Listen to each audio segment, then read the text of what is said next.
Hello there, my name's Been Critical, and if you've been here before, welcome back. In today's video, I'll be showcasing my favorite Spore Bloom long gun build. First, let me tell you about the archetypes we're going to be using. We're going to be using Invader as our primary archetype. We're going to be using Wormholes as the skill. Warps the caster forward through space-time. The next melee or range attack within 5 seconds will deal 300% damage, which actually it's not 300% damage, it's 200% damage, and I'll show you guys right now. When you cast this forward and then you go into your menu and you press the R button or whatever you're using, you might be using controller, but you want to go into your advanced stats and you can clearly see within that 5-second time frame that you do not have 300% damage. You're actually at 200% damage. Then we'll be using the Hunter as our secondary archetype with Focus as the skill. But I also want to let you guys know that since we are using the Invader as our primary archetype, we also get the Prime perk Shadow, which casting an Invader skill leaves a decoy for 3 seconds, which draws enemy fire, deal 15% additional damage to enemies not targeting Invader. Then we'll be using Abrasive Whetstone, Burden of the Destroyer, Xania's Malice, Probability Cord, and Akari Warband. Our long gun, the Spore Bloom with Momentum as the mutator, Krell Axe, but you can use any melee weapon. Your secondary weapon was a very hard decision to make. I wasn't sure exactly what I was going to use for this, but I decided to go with the MP60R with corrosive rounds and twisting wounds because we need the bleed for the Abrasive Whetstone, and having it on your secondary, it makes it a lot easier to apply. And if you're very good at the game, you'll just go get a canister, a bleed canister bomb, and you'll just have bleed for 90% of the fight. You don't really have to think about it as much, and you're using all the tools that the game gives you. And corrosive rounds, since it's going to give us another 15% critical chance, which will be good for the build to really optimize on the burst damage. Then we'll be using Lifeless Heart as our relic. On use, heals 30% health over 0.5 seconds. Relic capacity is doubled. We're really just looking at the relic capacity because now we get 20 relics. We get 20 relics, so we get to spam relics. And the good thing about that is that every time we drink a relic, we can roll. And once we roll, we cast another shadow, which will give us the additional 15% damage if the boss or the enemy is distracted. These are all the traits that I'm currently using in both builds. And for our relic stones, since we're running the weak spot version of the build, we're going to be doing weak spot damage, range critical damage, range damage. Now, this is the weak spot version of this build. If you're going against an enemy or a boss without a weak spot, then all you'll be doing is changing one of your relic stones from weak spot damage to critical chance. Instead of Xania's Malice, you'll be using Burden of the Gambler.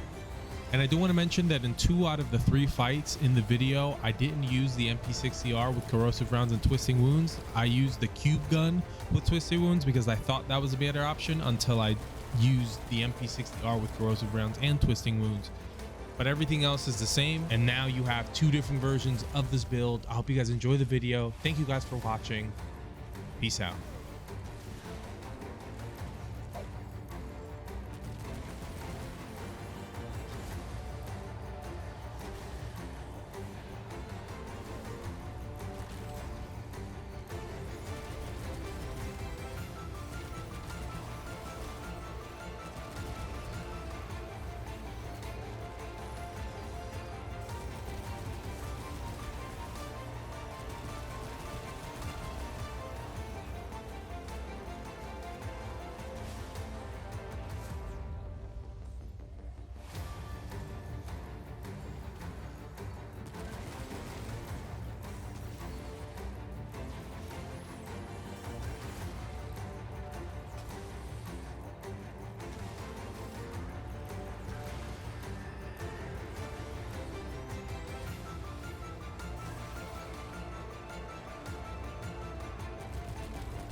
Amazing.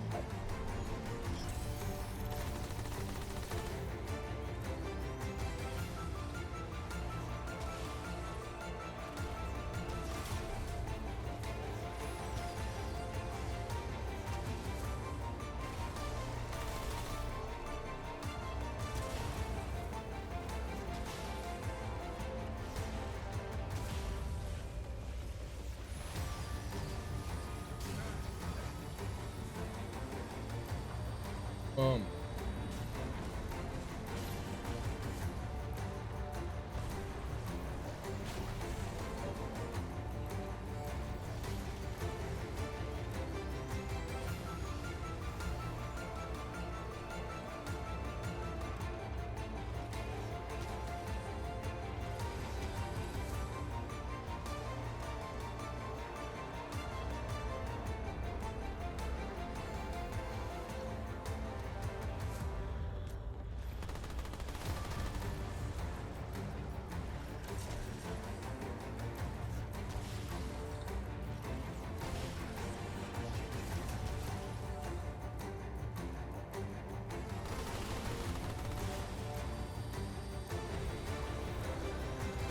Go!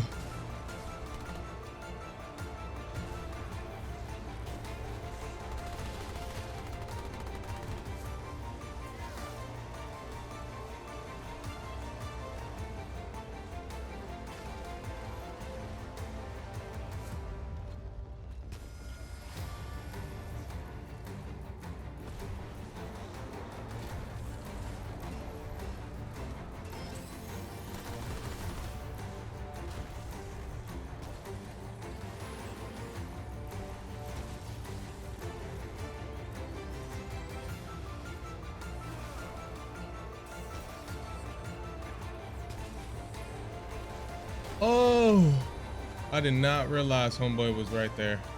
About to jump. About to jump. This is so... Why?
Nice. He's busy.